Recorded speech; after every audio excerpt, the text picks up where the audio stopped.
Hello, and thank you for joining us today in our study of the book of Mark. Today we're in Mark chapter 16, and this will be our final study in the book of Mark. And in this chapter, you have Jesus' resurrection, his showing of himself to the disciples and to various others, and then his ascension. This whole setting doesn't take a lot of time in Mark's account. Now, if you go to Matthew and Luke and John especially, you have more that is going to be discussed about these particular events. And yet, Mark's going to be, as he has been with everything else, very straightforward. But that doesn't mean that there's nothing for us to see here. Let's look at a few things that are important for us to think about and to comprehend. The first is found at the start of the chapter in the first 3 or 4 verses, because here some of the women, including Mary Magdalene and Salome and Mary, the mother of James, are going to come on the first day of the week, on Sunday, and they are going to come to finish the burial process for Jesus, which had been very rushed. It had been very quick because of the coming of the Passover and the Sabbath and the feast days and all of those things that were going to go along with that over the weekend. And so you have them coming with bringing spices to anoint the body. That would be the normal burial applications and things of that nature. And so they come, but I want you to notice the question that they ask in verse 3. They are talking amongst themselves as they come, and they say, "Who's going to roll away the stone?"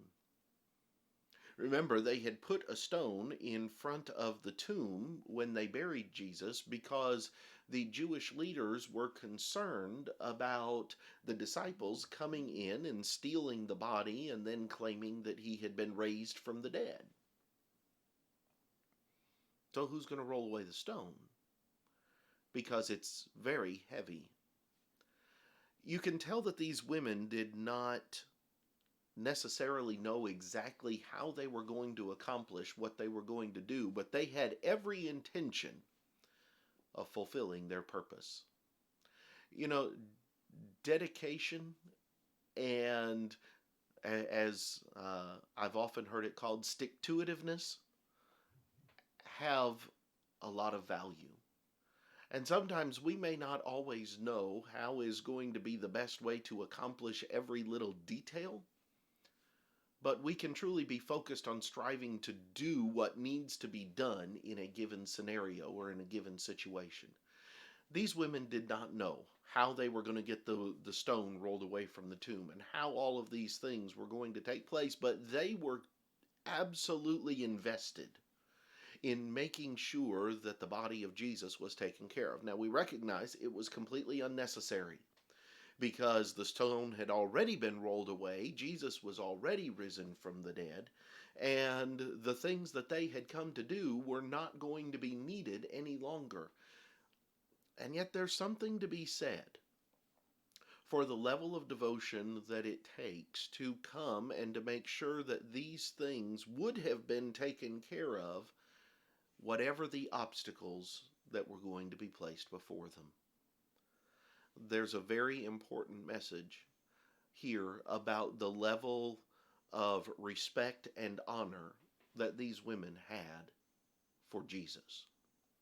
The second thing that I want us to notice is down in verses 9 and following. Because here you have Jesus who is going to begin to show himself to the disciples and to various others over the course of that time. And one of the things that you find over and over again with this is it says that they did not believe them.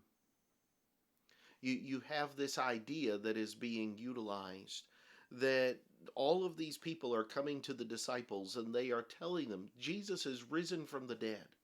Jesus has risen, that he is one who has now back walking around. He's the same as he was. He's not just this this apparition or this shadow or whatever the case might be. He is actually fully risen from the dead. And yet 3 different times it talks about the fact that they did not believe. In John's account, it is going to be in the midst of these occasions that the disciple Thomas is going to receive that moniker of Doubting Thomas. They were convinced that everything that they had gone through and everything that they had endured with Jesus was over, because they still didn't understand and they did not believe all of the things that he had told them in the days leading up to this about what was going to happen, how it was going to happen, and when it was going to happen. They did not believe. But when they do see Jesus, after he rebukes their unbelief and their hardness of heart, verse 14, they do believe. And they will staunchly serve him for the rest of their lives. The disciples thought they knew. They thought they understood. And anything that went against what they thought they knew, they would not believe. Until it was brought up straight in their face and they could not argue against it. And that somewhat leads into the final point. Because as you get into what Jesus says to the disciples, he begins to tell them about what is to come and what it is that the expectations are to come. And I recognize that there are a lot of people who think that these verses don't belong in Scripture. And a lot of them don't believe that they belong because of verses 15 and 16. They're trying to get away from what verses 15 and 16 state. And yet, it really doesn't matter whether verses 15 and 16 are in Mark chapter 16 or not. I'm firmly convinced that they belong. But whether they belong or not, the message of verses 15 and 16 is the same message of Matthew 28, 18 through 20. And it's the same message that Peter is going to present on the day of Pentecost in Acts chapter 2. And it's the same message that is going to be discussed in Luke chapter 24, and so on and so forth. And so just getting rid of one passage of Scripture does not change the message of Scripture as a whole. But what here you have in Mark chapter 16, verses 15 and 16, Jesus saying to his disciples in that same type of setting as you have in Matthew chapter 28, to go into all the world, preach the gospel to every creature. He who believes and is baptized will be saved. He who does not believe will be condemned. And there are those who don't like that particular idea. It's not a matter that they don't like the necessity of belief, but linking baptism to it in this way is not suitable to them. Well, the Lord linked baptism to it on many different occasions. And the apostles linked baptism to salvation on many different occasions. And so it's not just one verse you have to get rid of. But many people will go and they'll say, well, it doesn't say he who is not baptized is going to be lost. It says he who doesn't believe. And you know what? That's exactly right.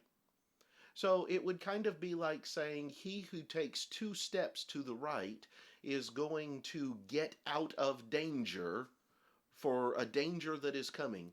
But he who refuses to take 1 step will be destroyed. It really doesn't matter if you're willing to take the 2nd step if you're not willing to take the 1st step. And yet by means of their language, the 2 ideas of belief and baptism here are inextricably linked. They are on equal level. He who believes and is baptized. One without the other is insufficient. But if you're not even willing to do the first part in belief, baptism's certainly not going to help you. It requires both. They are absolutely necessary.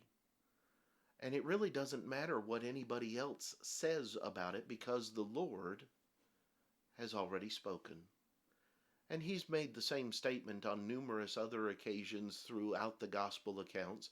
The apostles argued the same things in the book of Acts and in the various other writings as well.